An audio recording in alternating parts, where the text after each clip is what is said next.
आप उस जमीन पे वो जो भी करना है करवा लीजिए। और फिर इस प्रक्रिया को हम लोगों ने 1996-97 में प्रारंभ किया। प्रारंभ में केवल यहाँ पर कुछ क्लासेस प्रारंभ हुई, लेकिन बाद में मैंने उनसे कहा, मैंने परमानेंट मान्यता लेने की व्यवस्था कर दी। उत्तराखंड सरकार ने सरकारों में आवागमन, कभी सरकार आती थी, कभी दूसरी सरकार आती थी,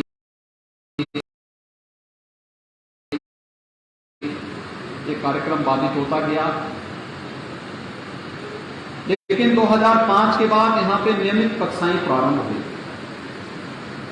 और आज मुझे बताते हुए प्रसन्नता है कि महाविद्यालय के लिए जो जमीन ली गई थी उसी जमीन में यहां की तहसील भी बनी और तहसील के बाद महाविद्यालय भी यहां पर प्रारंभ हो चुका है। राजकीय महाविद्यालय के रूप में उत्तराखंड सरकार ने उसे मान्यता दी। पूरी जमीन, पूरी प्रॉपर्टी जो भी महाविद्यालय की थी उत्तराखंड सरकार के पास है। उत्तराखंड सरकार उसको संचालित कर रही है और मैं धन्यवाद दूंगा श्री धामी जी को, डॉक्टर धन सिंह रावत जी को। आज उन्होंने यहाँ पर न केवल मानविकी से बीए की कक्षाएं जो चलती हैं उसके लिए, बल्कि साइंस के लिए भी यहाँ पर आज उन्होंने यहाँ पर घोषणा की है। और मैं विश्वास करूंगा कि अगले सत्र से, जब नया सत्र यहाँ पर अगली बार प्रारंभ होगा, तो उसमें यहाँ पर साइंस की कक्षाएं भी इस क्षेत्र के बच्चों को यहीं पर पढ़ने का अवसर यहाँ पर प्राप्त हो जाएगा। आज पूज्य महंत वैद्यनाथ जी महाराज की मूर्ति का यहाँ पर स्थापना का कार्यक्रम संपन्न हुआ है। मेरे लिए यह व्यक्तिगत रूप से गौरव की बात है कि मैं अपने पूज्य गुरु को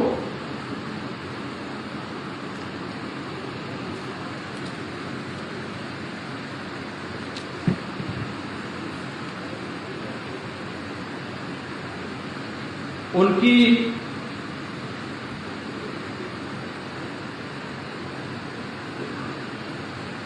जन्मभूमि पर मैं सम्मान दे पा रहा हूं और मुझे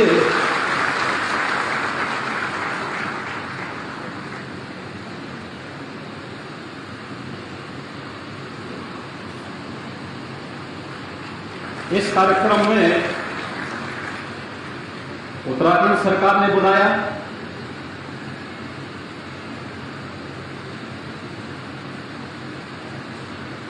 मैं इसके लिए उत्तराखंड सरकार के माननीय मुख्यमंत्री को और उच्च शिक्षा मंत्री को हृदय से धन्यवाद दूंगा।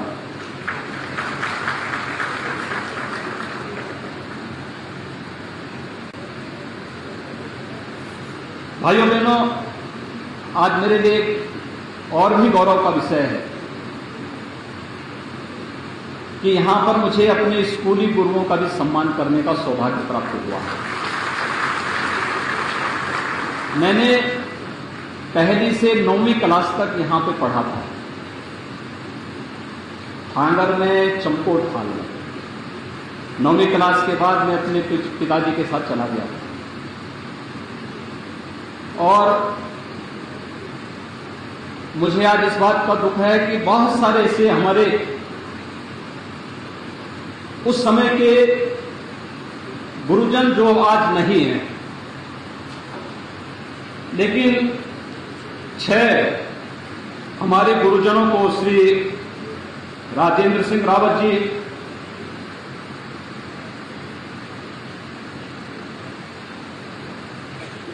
श्री रघुवीर सिंह नेगी जी, श्री राजेंद्र सिंह भंडारी जी, श्री महिमानंद बमरा जी, सत्य प्रकाश बड़थवाल जी, श्री हरिप्रसाद पुनियाल जी, इन 6 गुरुजनों को यहां पर आज मंच पर मुझे सम्मान करने का अवसर प्राप्त हुआ है। मुझे केवल उत्तराखंड के नौजवानों से एक बात कहनी है। मैं देख रहा था, मैं बहुत बार देखता हूं, सुनता हूं, और त्रिवेंद्र जी ने जब यहां पर मुख्यमंत्री थे उस समय यहां पर एक उत्तराखंड का उन्होंने एक आयोग भी बनाया था, पलायन आयोग बनाया था। और मुझे उस समय इस बात को लेकर के खासतौर पर इस बात की चिंता होती थी कि आखिर उत्तराखंड से लोग पलायन क्यों कर रहे हैं। यहां पर जितनी अच्छी शिक्षा है, जितना अच्छा माहौल है पठन पाठन का, जितना प्राकृतिक सौंदर्य है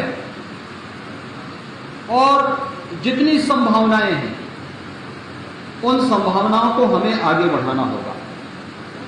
और मुझे लगता है कि यहां का युवा जहां कहीं जाएगा वो अपनी प्रतिभा का लोहा अवश्य मनवाएगा, लेकिन उसे विश्वास होना चाहिए अपने आप पर।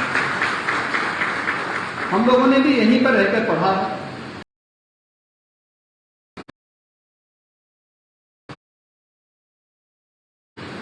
यहीं पे रह के जाना है, कोई अतिरिक्त व्यवस्था के साथ हम लोग नहीं जिए थे। लेकिन आज जो कुछ भी हम लोग कर रहे हैं, जब अच्छी सरकारें आती हैं तो लोक जीवन में व्यापक परिवर्तन का आधार भी बनती है। आपने देश के अंदर परिवर्तन देखा होगा।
तो 2014 के बाद कैसे पूरा देश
फ्री में वैक्सीन उत्तराखंड में तो सभी लोगों को डबल डोज लग चुका है।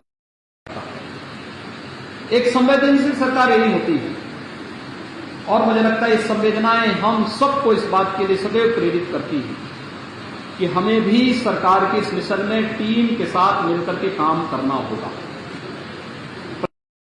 प्लान को बचाना पड़ेगा। उत्तराखंड को अगर बचाना है, केवल उत्तराखंड को बचाने की समस्या नहीं है, यह देश को बचाने की समस्या है। देश की उत्तरी सीमा से लगा हुआ क्षेत्र और उसकी सुरक्षा की दृष्टि से भी हमें प्लान को रोकना होगा। बहुत संभावनाएं हैं उत्तराखंड में। मैं भी मुख्यमंत्री से चर्चा कर रहा था, मैं यमकेश्वर गया था और कई वर्षों के बाद मुझे यमकेश्वर में दर्शन करने का अभी सौभाग्य प्राप्त हुआ। मैं देख रहा था वहां पर हम लोग बचपन में जाते थे और इसी महीने जब हम लोग जाते थे तो यमकेश्वर में वहां पे हम लोगों को नदी में नहाने का अवसर मिलता था।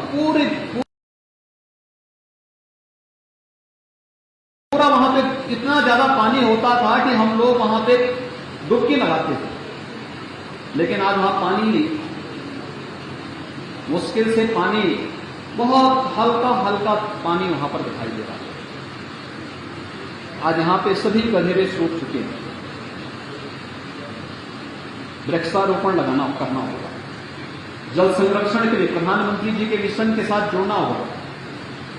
उत्तराखंड को बचाना है तो प्राकृतिक सौंदर्य आपके पास है, देव मंदिर है, स्पिरिचुअल टूरिज्म के साथ साथ इको टूरिज्म का बहुत बड़ा केंद्र बन सकता है। लाखों नौजवानों को यहां इसके माध्यम से नौकरी और रोजगार उपलब्ध हो सकता है और उस अभियान के साथ हमें जुड़ना होगा। आज आपने देखा होगा यहां के लोकप्रिय मुख्यमंत्री बोल रहे थे कि अयोध्या और काशी में उनको जाने का अवसर प्राप्त हुआ। काशी में कितना संकरा, वाराणसी में भगवान बाबा विश्वनाथ मंदिर में जाने का कितना संकरा रास्ता था, 5 फुट का रास्ता था। प्रधानमंत्री मोदी जी के विजन को सरकार ने लागू किया। आज वहां पे केवल मंदिर कैंपस नहीं, जहां पर 50 लोग इकट्ठा नहीं हो सकते थे, आज वहां पर 5 लाख श्रद्धालु एक दिन में आ जाए तब भी कोई समस्या नहीं खड़ी होने वाली है। इतना अच्छा गलियारा बना दिया गया है, इतना अच्छा स्थान बना दिया गया है और प्रतिदिन काशी विश्वनाथ मंदिर में 1 लाख श्रद्धालु दर्शन करने के लिए वर्तमान में आ रहा है। 1 लाख श्रद्धालु। अयोध्या में राम मंदिर का निर्माण हो रहा है। राम मंदिर का निर्माण जब हो जाएगा, अयोध्या में भी प्रतिदिन 1.5 से 2 लाख से कम श्रद्धालु नहीं आने वाला है। ये केवल श्रद्धालु नहीं आता है, और श्रद्धालु अपने साथ तमाम रोजगार लेके आता है। होटल चलेंगे, टैक्सी चलेंगी, गाइड का उससे ज्यादा यहां पर टूरिज्म की संभावना को विकसित करके पूरे उत्तराखंड के साथ साथ देश के लिए बहुत कुछ हम यहां के माध्यम से कर सकते हैं। इसीलिए प्रधानमंत्री जी ने कहा कि अगली सदी हमें उत्तराखंड की सदी के रूप में बनाना चाहिए और उत्तराखंड को सदी के रूप में स्थापित करने के लिए हमें सबसे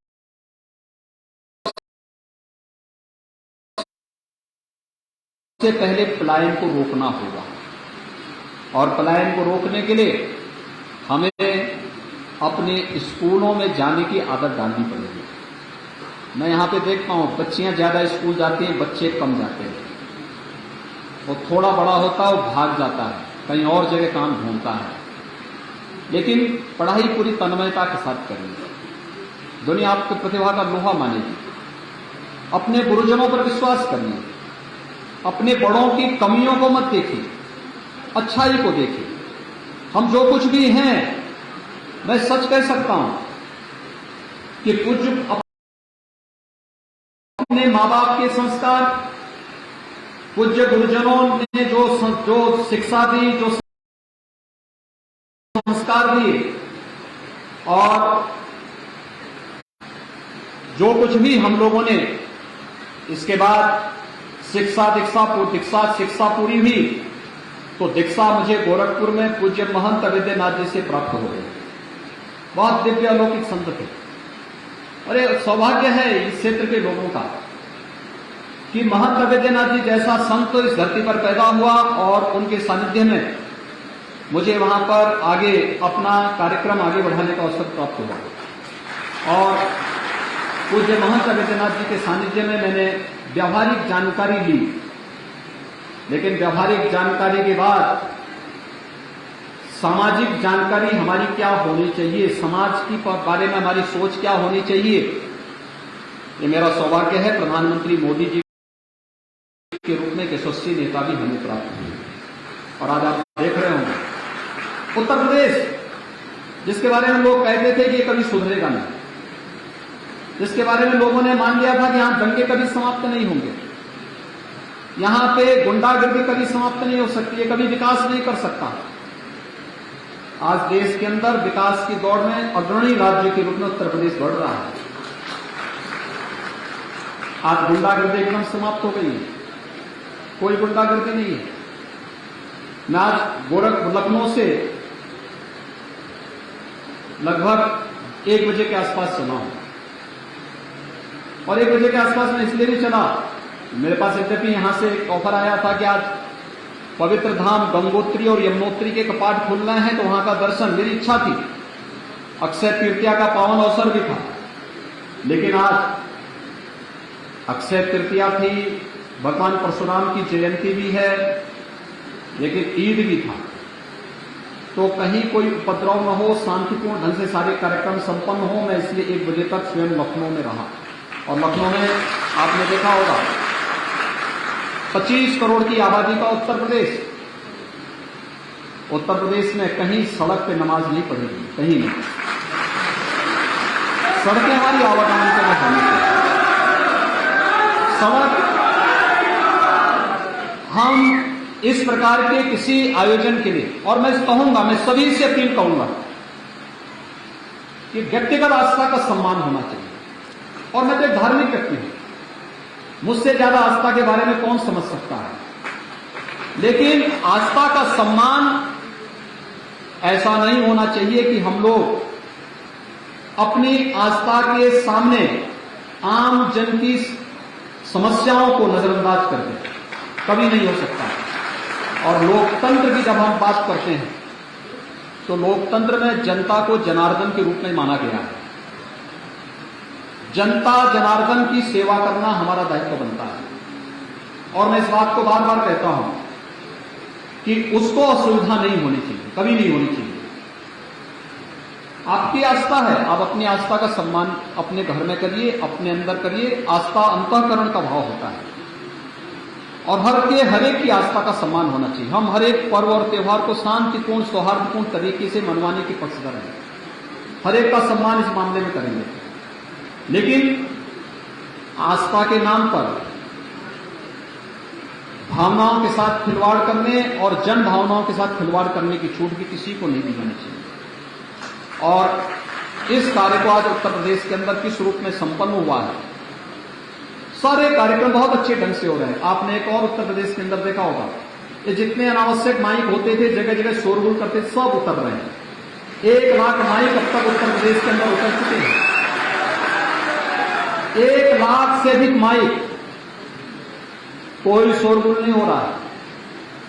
आप कोई धर्मस्थल है, उसके बगल में कोई विद्यार्थी अपनी परीक्षा की तैयारी कर रहा है, अनावश्यक शोरगुल में उसकी पढ़ाई बाधित नहीं होगी। कोई बीमार व्यक्ति है, उसके स्वास्थ्य पर प्रतिकूल असर नहीं पड़ेगा। कोई नवजात शिशु है, उसके स्वास्थ्य पर प्रतिकूल असर नहीं पड़ेगा। ये तो पता लगता है इतनी, यानी बजाने वाले को भी नहीं सुनाई पड़ता है कि क्या बोल रहा है वो माइक, लेकिन चिल्लाए जा रहे हैं। आज 1 लाख से अधिक माइक उत्तर प्रदेश के अंदर उतर चुके हैं। कहीं कोई विवाद आप नहीं देख रहे हैं, कोई विवाद नहीं। इसका 2 कार्य है, एक संवाद और दूसरा जो लोग संवाद से नहीं मानेंगे तो उसको कानून से मिलवाएंगे। तो दोनों से हम लोगों ने उत्तर प्रदेश के अंदर अपनाया है, और आज वही कारण है कि लोकतंत्र की इन भावनाओं के साथ साथ विकास की जिस प्रक्रिया के साथ हम आगे बढ़े, प्रधानमंत्री मोदी जी के मार्गदर्शन में, उनके नेतृत्व में तेजी के साथ बढ़ता हुआ यह कार्य है। मैं धन्यवाद दूंगा अपने यहां के उत्तराखंड के मुख्यमंत्री श्री पुष्कर सिंह धामी जी को।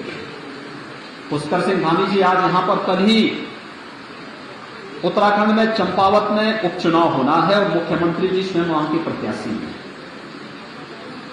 और जब चंपावत गए तो वहां उन्होंने गुरु गोरखनाथ मंदिर में दर्शन किया। मैंने कहा भी यार देखिए, सौभाग्य है कि गुरु गोरखनाथ मंदिर का आपने वहां दर्शन किया। आज यहां पे महायोगी गुरु गोरखनाथ राजकीय महाविद्यालय में महंत आदित्यनाथ जी महाराज जिनकी प्रेरणा से यह महाविद्यालय यहां पर स्थापित हुआ। इस महाविद्यालय के कार्यक्रम में आपके साथ मुझे भी आने का सौभाग्य प्राप्त हुआ है और एक प्रकार से चंपावत के प्रचार का शुभारंभ भी है। चंपावत में माननीय मुख्यमंत्री जी के चुनाव प्रचार का शुभारंभ है। ये संदेश वहां तक जाएगा कैसे 21 वर्षों से जकड़ी हुई समस्या का समाधान हुआ। लोग उसको ठेलते थे, एक दूसरे के ऊपर टालने का प्रयास करते थे। इसकी शुरुआत त्रिवेंद्र सिंह जी ने किया था कि उत्तर प्रदेश और उत्तराखंड से जुड़ी हुई जितनी समस्याएं थी, उत्तराखंड बनने के बाद बहुत सारे मामले ऐसे थे जो आपस में सुलझे रह गए थे, लेकिन हम लोग समस्या को एक दूसरे के ऊपर धकेलने का प्रयास नहीं करते। समस्या की जड़ में जाते हैं और फिर उसको जड़ मूल से निकाल करके समस्या का समाधान भी करते हैं। और आज मुझे प्रसन्नता है उत्तर प्रदेश और उत्तराखंड की सारी समस्याओं का समाधान अंतिम चरण में चल रहा है। अभी परसों हम लोग हरिद्वार में भी एक बड़ा कार्यक्रम करेंगे जिसमें उत्तराखंड उत्तर प्रदेश और उत्तराखंड से जुड़ी हुई एक बड़ी समस्या थी। वहां पे एक पर्यटन विभाग का बड़ा होटल था, उत्तर प्रदेश सरकार चलाता था, उत्तराखंड सरकार कहती थी कि ये हमारा है। मामला सुप्रीम कोर्ट तक पहुंच गया। तो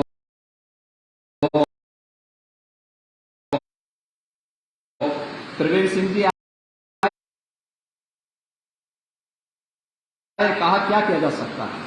मैंने कहा भी वहां भी भारतीय जनता पार्टी की सरकार, प्रदेश में भी भारतीय जनता पार्टी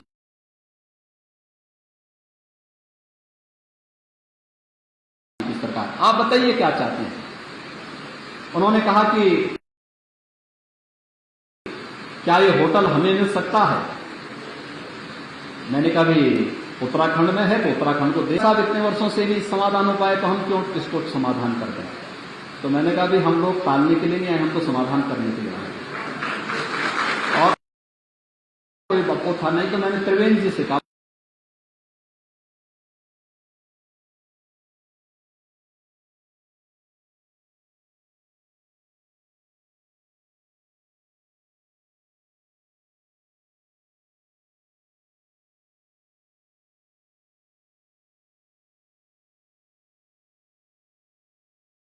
त्रिवेंद्र जी काम करो, उसके बगल में एक लैंड दे दो और से ठहरेंगे, कोई समस्या नहीं होगी। और मैं धन्यवाद दूंगा कि उन्होंने उस समय हमें भूमि दी। आज वहां पर बनकर के भव्य भवन बनकर के तैयार हो चुका है और इतना भव्य भवन बन चुका है कि अगर पुष्कर सिंह जी उसको देखेंगे कहेंगे कि अब हम इसी को ले लेते हैं। और मैं इस बात के लिए भी धन्यवाद दूंगा कि उत्तर प्रदेश के लिए बद्रीनाथ धाम में भी हमें एक पर्यटन आवास गृह मिला है। तो उत्तराखंड में जो हमें एक के बदले हमें 2 जगह मिल गए। निर्माण के लिए पैसा हमने उत्तर प्रदेश से दिया है, वो कार्य अलग से वहां पर संपन्न हो रहा है। लेकिन हमने कहा जितनी समस्याएं हैं इन सभी समस्याओं का हम समाधान करेंगे।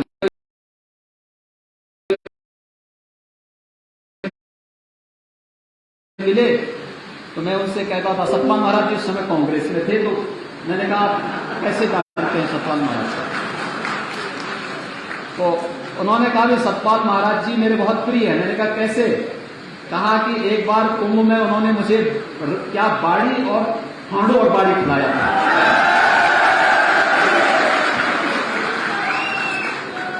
वे अक्सर इस बात को कहते थे। और मैं गोरखपुर में कभी नहीं बना पाया, कभी भी हम लोग वो नहीं कर पाए, लेकिन वे अक्सर मुझे कहते थे कहते सतपाल महाराज ने मुझे कुंभ में बाड़ी और फांडू और बाड़ी खिलाया। तो मैं अब देखिए 1940 में वो यहां से चले गए थे, 1936 में चले गए थे, लेकिन 1940 में अंतिम बार आए थे और मैंने उनसे दीक्षा ली 1993-94 में। लेकिन जब 1996 के कुंभ में या उसके बाद किसी कुंभ में सतपाल महाराज जी से उनकी मुलाकात हुई और सतपाल महाराज जी से जब मुलाकात होने के बाद महाराज जी कहीं भी रहे होंगे, लेकिन धार्मिक और आध्यात्मिक रूप से सदैव उनका जुड़ाव रहा है, उनका सानिध्य सदैव मिलता रहा है और हमेशा एक अपनत्व का भाव उनका सदैव बना रहा है।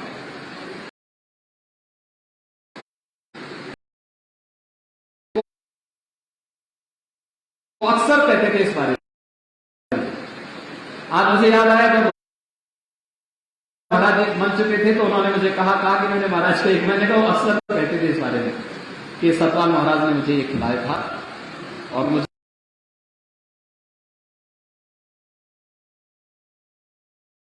अच्छा लगा। बहुत दिनों के बाद मैंने वो चीज खाई है जो मैं बचपन में खाता था।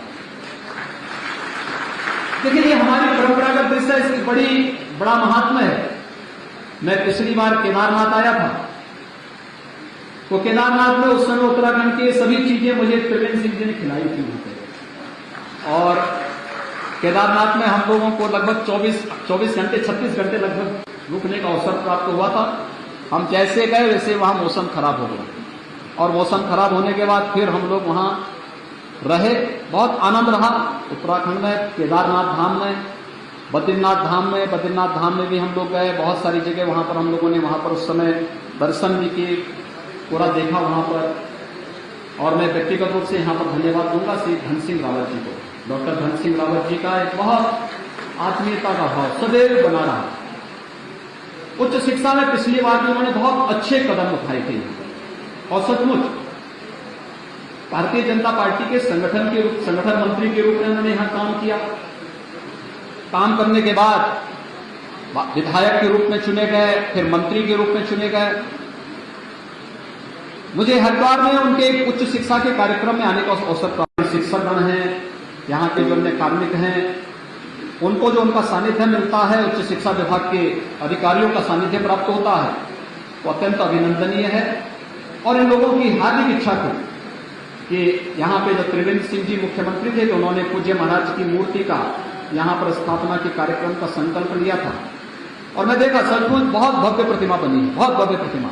यही ऐसी प्रतिमा मैंने गोरखपुर में बनाई थी पूज्य महाराज जी की, और मैं देखा सचमुच वही एक जैसी है, कोई अंतर नहीं है। जैसे गोरखपुर में पूज्य महाराज जी की समाधि स्थल में जो मूर्ति है, उसमें इस महाविद्यालय में स्थापित इस मूर्ति में कोई अंतर नहीं है। और मुझे लगता है कितना पुराना मेला है अंकेश्वर का। महंत अवेद्यनाथ जी महाराज ने 1936 में ये क्षेत्र छोड़ दिया था, लेकिन तब भी उनको याद थी कि अंकेश्वर में, यानी छोटी जानकारी हो, सारी जानकारी थी, और लेकिन उनको आने का अवसर प्राप्त नहीं हुआ। तो भौतिक रूप से नहीं आ पाए, लेकिन आज उनकी प्रतिमा यहां पर इस भव्य रूप में उत्तराखंड सरकार ने स्थापित किया है। मैं इसके लिए उत्तराखंड सरकार को, यहाँ के माननीय मुख्यमंत्री जी को, डॉक्टर धन सिंह रावत जी को, माननीय सतपाल महाराज जी को और उनके सभी सहयोगियों को मैं हृदय से इसके लिए धन्यवाद दूंगा कि उन्होंने पूज्य महाराज जी को यहाँ पर सम्मान दिया। और मेरे स्कूली शिक्षकों को, जो मेरे स्कूली गुरुजन थे, उनसे मुझे बहुत दिनों के बाद यहाँ पर मुलाकात करने का सौभाग्य उन्हें दिया है। मैं एक बार फिर से आप सबका हृदय से धन्यवाद देता हूं कि आपने उत्तराखंड के अंदर एक लोकप्रिय सरकार का गठन किया है, और इस लोकप्रिय सरकार के कारण आज मुझे यहाँ पर आने का अवसर प्राप्त हुआ है। और मैं विश्वास व्यक्त करता हूं कि उत्तर प्रदेश और उत्तराखंड से जुड़ी हुई जितनी समस्याएं हैं, इन सभी समस्याओं का हम समाधान समयबद्ध ढंग से आप सबकी भावनाओं का सम्मान करते हुए करेंगे। आप सबके प्रति मेरी शुभकामनाएं हैं।